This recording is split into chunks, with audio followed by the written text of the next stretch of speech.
Let's be honest for a second. Most of the internet is just loud, kind of chaotic, and you can feel pretty lonely in it. But what if you could build the exact opposite? I'm talking about a highly engaged, truly safe digital space where people actually, connect. So today we're going to break down the blueprint for these digital sanctuaries, and we'll use the really powerful example of sober gaming communities to show you exactly how it's done. For social smarts. This quote from a Reddit user from years ago just hits the nail on the head, doesn't it? It perfectly captures that weird feeling of being surrounded by thousands of people online, but still feeling totally alone. I think it's a feeling a lot of us know all too well, and it's the real problem we're going to solve right now.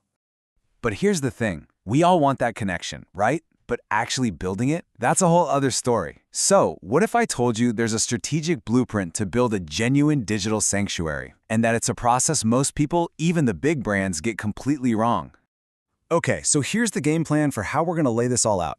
First, we're going to uncover the core secret behind all of this.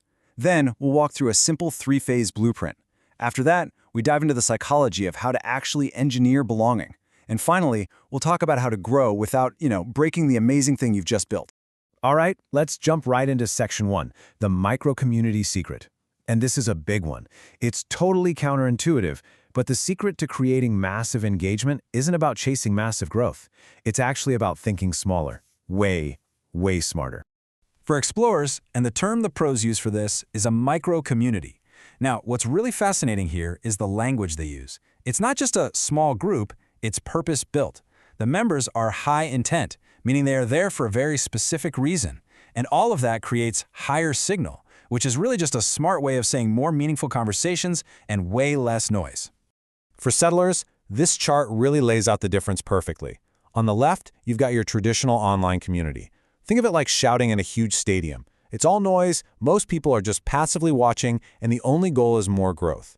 But on the right, the micro-community, that's more like a small, focused workshop. High signal, everyone's contributing, and the number one priority is safety over everything else. It is a completely different way of thinking. Okay, so you get the why. You're on board. Now let's get to the how. This is the three-phase blueprint. It's a structured, repeatable framework that'll take you from zero to a community that's actually thriving. For strategists, this is the actionable plan you've been waiting for.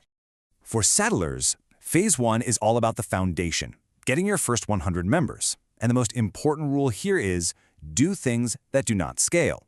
Your only job is to personally set the culture. You're in the chat, you're welcoming people by name. You forget about bots, you forget about automations. This is pure, raw human connection. It's the most practical and safest way to build your core. So once you've got that cultural bedrock in place, you move into the growth phase. Now it's time to systematize.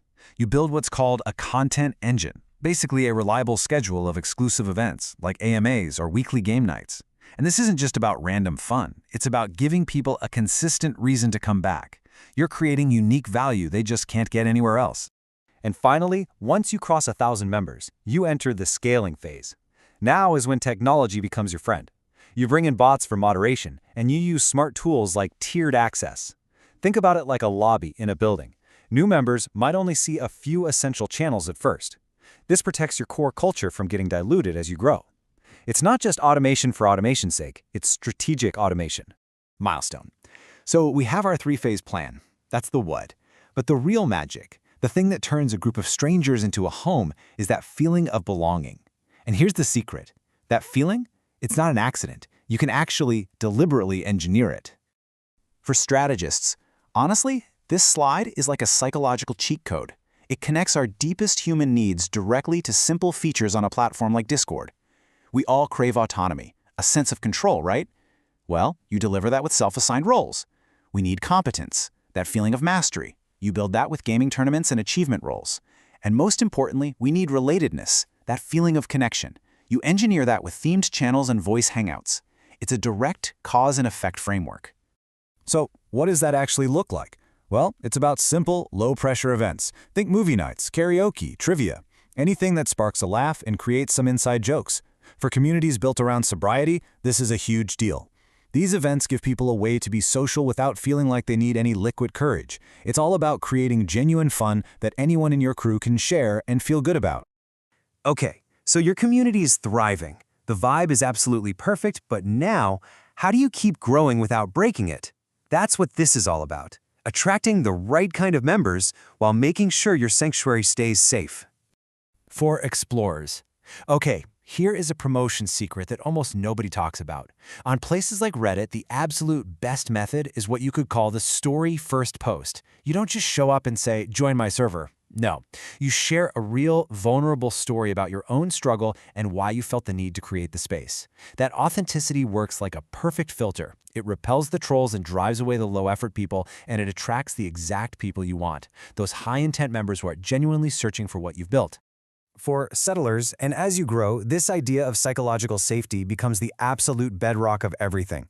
It can't just be an idea you talk about, it has to be visible and practical. So having a channel with crisis resources, that's not just a nice to have. In a community that's built on vulnerability, it's non-negotiable. It's the ultimate signal that this place is for real.